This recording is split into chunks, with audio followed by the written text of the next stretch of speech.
हर्षवर्धन चौहान शिलाई से विधायक, 5वीं बार विधायक अगर मैं गलत। इनके पिताजी गुमान सिंह चौहान 7 बार विधायक रहे, एक बार भी चुनाव नहीं हारे। बलदेव तोमर का हम जिक्र शुरुआत में ही करेंगे क्योंकि मुख्यमंत्री जयराम ठाकुर के पूरे हिमाचल में चर्चा है कि उनके खासम खास है। लोग ये भी कह रहे हैं कि अगर हाटी का मुद्दा जो है हाटी जनजातीय घोषित हो गया तो सीट इस बार पक्की निकलेगी। मुख्यमंत्री जी शिलाई विधानसभा क्षेत्र में आए हैं, मगर इनकी जो घोषणाएं हैं वो ज़मीन पे कोई घोषणा नहीं उतरी है जो भाजपा के कार्यकाल में शुरू हुआ हो और इनके समय में ख़त्म हुआ हो। एक ऐसा प्रोजेक्ट नहीं। तो ऐसे जो लोग हैं मुख्यमंत्री के नज़दीक, ऐसे लोग हैं जो मुख्यमंत्री का नाम बेच रहे हैं। कैसे कांग्रेस भी बिना कर्ज के विकास कर पाई? नहीं, मोदी जी कहते हैं कि मुझे हिमाचल से बहुत प्यार है। हर्षवर्धन भी कह रहे हैं मैं मुख्यमंत्री बनूंगा, आशा कुमारी भी कह रही है मैं मुख्यमंत्री बनूंगा। जांच हो रही है तो पूछताछ हो रही है, अगर गलत नहीं है तो किस बात का डर, और क्यों कांग्रेस ओवरऑल पूरे देश में ये प्रदर्शन कर रही है? नहीं, देखो, जो ईडी है, ईडी तो बीजेपी की जो है वो छोटी बहन है। ओपीएस पर एक बार फिर से मैं आपकी जो है टिप्पणी चाहूंगा। नहीं, देखो, ऐसा है कि वो न्यूज़ बन गई, मैं नीचे बैठ गया। बयान दिया 50+ कांग्रेस ला रही है और बीजेपी के कई बड़े नेता संपर्क में हैं। नहीं, निश्चित।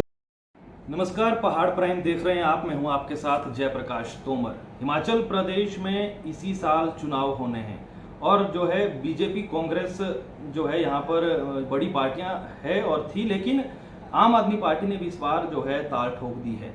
इस वक्त जो ठीक मेरे बगल में बैठे हैं किसी परिचय के मोहताज नहीं है।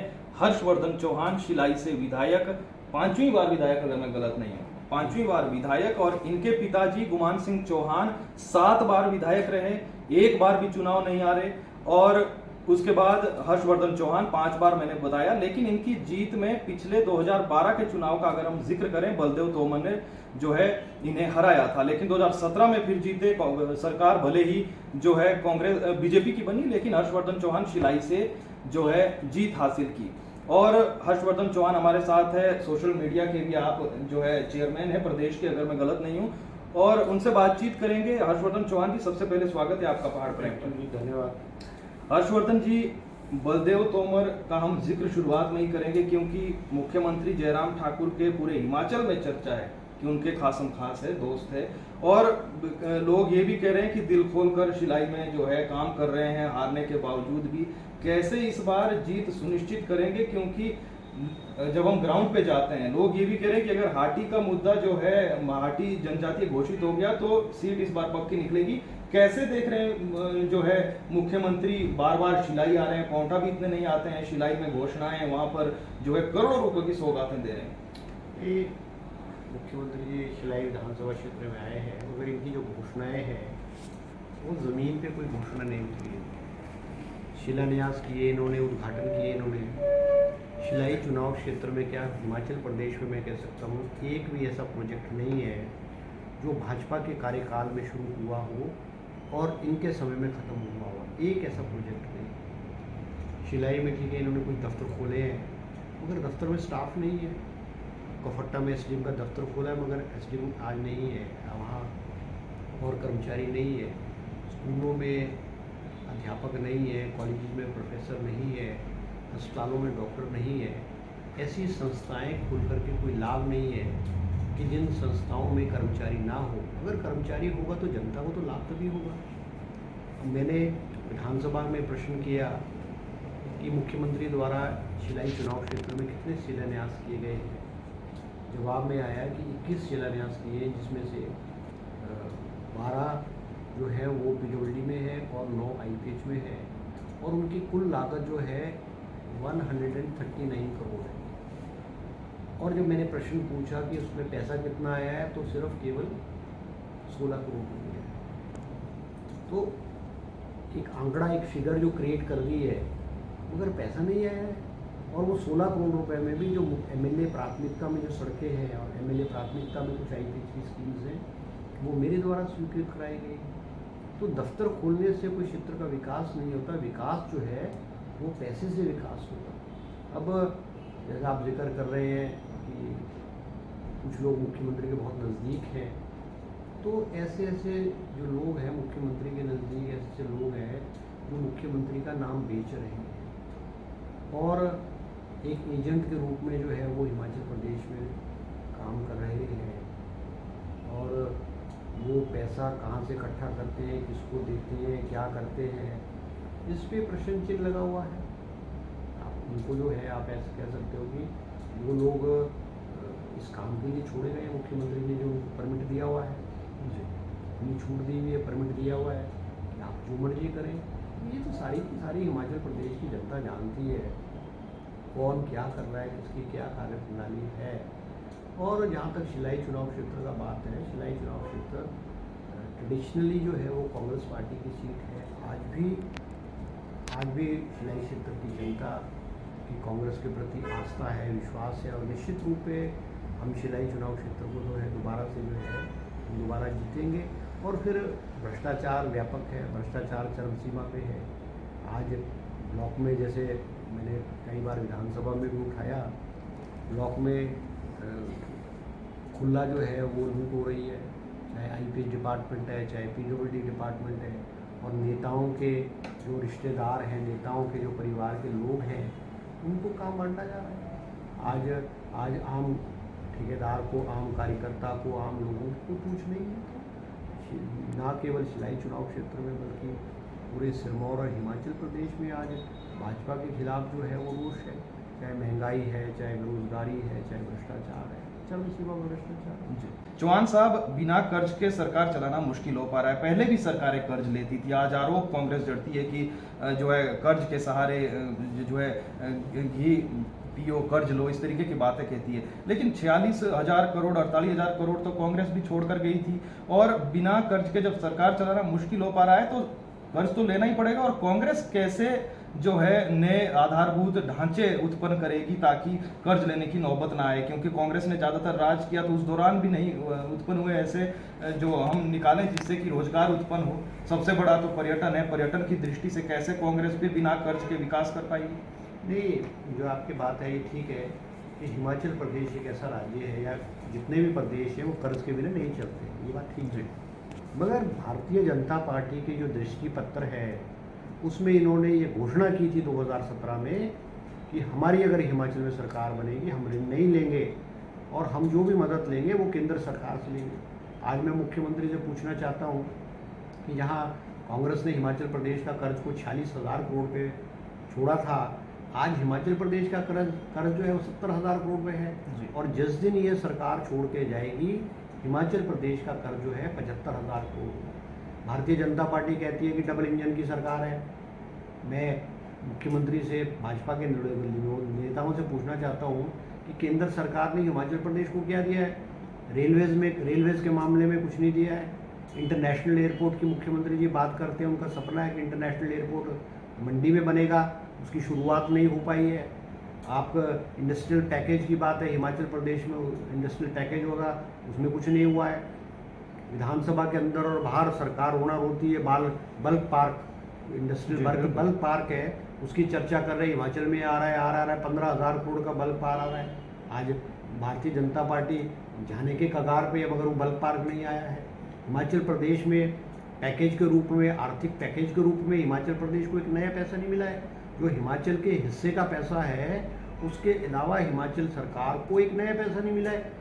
मोदी जी कहते हैं कि मुझे हिमाचल से बहुत प्यार है, मगर मैं उनको याद दिलाना चाहूँगा कि अटल बिहारी वाजपेयी जब हिंदुस्तान के प्रधानमंत्री थे, जब भी वो हिमाचल प्रदेश में आते थे, 1,000 करोड़ रुपए के पैकेज जो है वो घोषणा करते थे और पैसा आता था। मगर हिमाचल प्रदेश में 4.5 साल में ओवर एंड अबव जो एलोकेटेड फंड्स है उसके अलावा हिमाचल प्रदेश में गवर्नमेंट ऑफ इंडिया ने एक नया पैसे की हिमाचल सरकार को मदद नहीं की है। जी, आई गोट योर पॉइंट। लेकिन चौहान साहब, इलेक्शन के हम जिक्र करते हैं, हिमाचल में अगर हम लौटें किस तरीके से कांग्रेस की बात करें, वीरभद्र सिंह के बिना पहली बार मैदान में उतरना विधानसभा के चुनाव में, और ऊपर से कांग्रेस का जब हम कल में जो है सुखविंदर सिंह सुक्खू का हम बयान सुन रहे थे, कह रहे हैं कि हमीरपुर से जो है मुख्यमंत्री होना चाहिए। बीजेपी लगातार हमलावर है, बोलती है कि हर्षवर्धन भी कह रहे हैं मैं मुख्यमंत्री बनूंगा, आशा कुमारी भी कह रही है मैं मुख्यमंत्री बनूंगा। क्या जवाब आप देंगे? और अगर बिना चेहरे के मैदान में उतरती है तो किस तरीके से आगे फिर चलेगा? नहीं, हिमाचल में जो कांग्रेस के जो चुनाव लड़ा जाएगा वो कलेक्टिव नेतृत्व में लड़ा जाएगा, संयुक्त नेतृत्व में लड़ा जाएगा। और हम बहुत सारे सीनियर लोग हैं, चाहे सुखविंदर सिंह सुक्खू हैं, आशा कुमारी जी हैं, मुकेश जी हैं, मैं हूँ, ठाकुर कौल सिंह जी हैं, रामलाल जी है, प्रतिभा सिंह हमारी कांग्रेस की जो अध्यक्ष है, एक संयुक्त रूप में हम चुनाव को लड़ रहे हैं।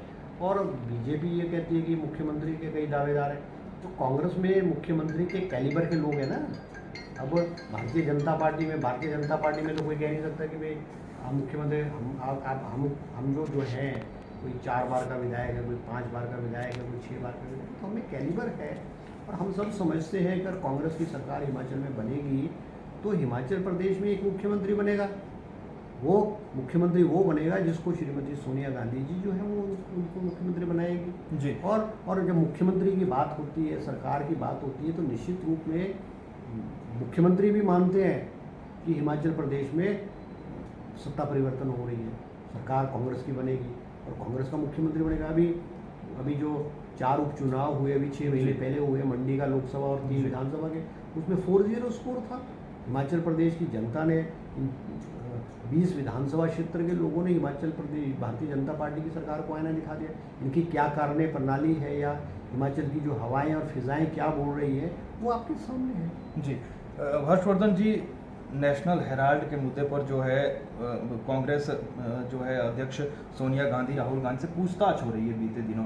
कांग्रेस लगातार प्रदर्शन कर रही है, हिमाचल में भी कांग्रेस ने प्रदर्शन किया, लेकिन कहीं ना कहीं जांच चल रही है, पूछताछ के लिए बुलाया जा रहा है। कह रहे हैं कि ईडी जो है सरकारी इसका दुरुपयोग किया जा रहा है एजेंसियों का।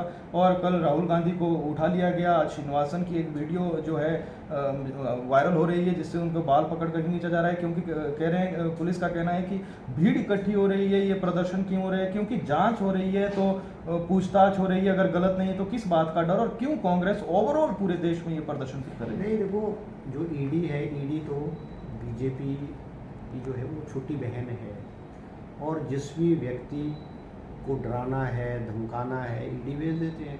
और ये श्रीमती सोनिया गांधी जी, राहुल गांधी जी को ईडी ने कई बार बोला है, राजनीतिक आधार पे जो है ईडी को किया जा रहा है, कांग्रेस के नेताओं को बदनाम करने के लिए, डराने के लिए, वो अपनी उनकी आवाज़ को बंद करने के लिए किया जा रहा है। और इससे कोई डरने वाला नहीं है, इन चीज़ों से कोई डरने वाला नहीं है। कांग्रेस ना ईडी से डरती है, ना सीबीआई से डरती है, ना भारतीय जनता पार्टी की और एजेंसियों से डरती है। बीजेपी ने जो करना है वो कर सकते हैं। मगर प्रश्न ये है कि अभी आज ही किसी पेपर पार्लियामेंट में क्वेश्चन था कल कि पिछले 8 सालों में जो ईडी के रेड्स हैं वो शायद 5 टाइम बढ़े हैं। 8 सालों में रेड्स ईडी के 5 गुना ज़्यादा किए गए हैं। और राजनीतिक आधार पे कांग्रेस जो बीजेपी का विरोधी है उस पर रेड्स होते हैं, और जब वो भाजपा में आ जाएंगे तो वो साफ सुथरे हो जाएंगे। तो ये दोहरा पैमाना जो भारतीय जनता पार्टी ने अपनाया जा रहा है, वो हिंदुस्तान की जनता हर चीज़ को समझ रही है। जी। चौहान साहब, एक अहम सवाल हिमाचल के दृष्टिगत, ओपीएस को लेकर कांग्रेस के जो नेता प्रतिपक्ष है और भी नेता कह रहे हैं कि आते ही बहाल कर दिया जाएगा। ओपीएस पर एक बार फिर से मैं आपकी जो है टिप्पणी चाहूँगा। नहीं, हमारे जो घोषणा पत्र कांग्रेस का होगा उसमें फर्स्ट इशू, पहला जो इशू होगा वो कर्मचारियों को ओल्ड पेंशन स्कीम को बहाल करने का होगा। ये हमारा घोषणा पत्र भी कहेगा, और हम कांग्रेस के जितने भी नेता हैं हम ये हर मन से कह रहे हैं कि ओल्ड पेंशन स्कीम को हम जो है बहाल करेंगे। और मैं और याद दिलाना चाहूँगा, ये जो ओल्ड पेंशन स्कीम है ये 2003 में अटल बिहारी वाजपेयी की जो इंडियन गवर्नमेंट थी उन्होंने इस पेंशन को ख़त्म किया और न्यू पेंशन स्कीम का। प्रतिभा सिंह का आने वाले समय में बताया जा रहा है कि आएंगे, सिरमौर में पहले भी आई थी, लेकिन उस दौरान आप ही का वीडियो वायरल हुआ, मंच पर आप बैठे, क्या वाकई में गुटबाजी थी? और बाद में तो ऐसे कहा गया कि नहीं, ऐसा नहीं था, सीट नहीं थी, ऐसा था, क्या वाकई में सिरमौर में नहीं? देखो, ऐसा है कि हर पॉलिटिकल पार्टी में छोटी मोटी गुटबाजी होती है, मैं इस बात से नहीं डिनाई करता हूँ। हर पॉलिटिकल पार्टी, चाहे बीजेपी है चाहे कांग्रेस है, उसमें छोटी मोटी गुटबाजी होती है। मगर as far as BJP is concerned, BJP के लड़ने के लिए हम कांग्रेस के हम सब लोग जो है वो एक हैं। और कालाम में प्रतिभा सिंह जी आई तो वो कोई, अगर मान लो कोई नेता मंच पे बैठ जाए तो वो न्यूज़ नहीं बनती, अगर कोई नेता जनता के साथ नीचे बैठ जाए तो न्यूज़ बनती है। तो वो न्यूज़ बन गई, मैं नीचे बैठ गया। और एक मैंने तो मैसेज देने की भी कोशिश की कि भाई नेताओं को अब मंच से छोड़ करके लोगों के बीच में, जनता के बीच में आकर बैठना पड़ेगा। मैं नीचे बैठ गया, वो न्यूज़ बन गई, तो मुझे प्रतिभा सिंह जी ने मुझे मंच पे बुलाया, मैं मंच पे चला गया। जी, खैर अंतिम सवाल, प्रतिभा सिंह ने कल ही बयान दिया है, बीते दिनों बड़े नेता दिल्ली में थे, बैठक हुई, बयान दिया 50+ कांग्रेस ला रही है और बीजेपी के कई बड़े नेता संपर्क में हैं। नहीं, निश्चित रूप से कांग्रेस में आज जो हवाएं और फिजाएं हैं वो हिमाचल की कांग्रेस के हक में है। कहते हैं ना कि जब वो जहाज डूबता है तो चूहे भी छलांग मारते हैं। तो आप देख रहे हैं भारतीय जनता पार्टी के 3-4 दिग्गज जो हैं वो कांग्रेस पार्टी में आए हैं, और आने वाले समय में आप देखना कि भारतीय जनता पार्टी के बहुत सारे दिग्गज जो हैं वो कांग्रेस पार्टी को ज्वाइन करेंगे, और इसीलिए ज्वाइन करेंगे क्योंकि हिमाचल प्रदेश में जो लोगों का रुझान है, जो लोगों की जो मंशा है, जो उनके जो है वो भारतीय जनता पार्टी से उठ चुके हैं। आज चाहे कोई सा वर्ग है, चाहे किसान है, चाहे बागवान है, चाहे कर्मचारी है, उनका भारतीय जनता पार्टी की सरकार से मोह भंग हो चुका है। जी, बहुत शुक्रिया हर्षवर्धन चौहान जी, आपने समय निकाला पहाड़ प्राइम के साथ। आप थैंक यू।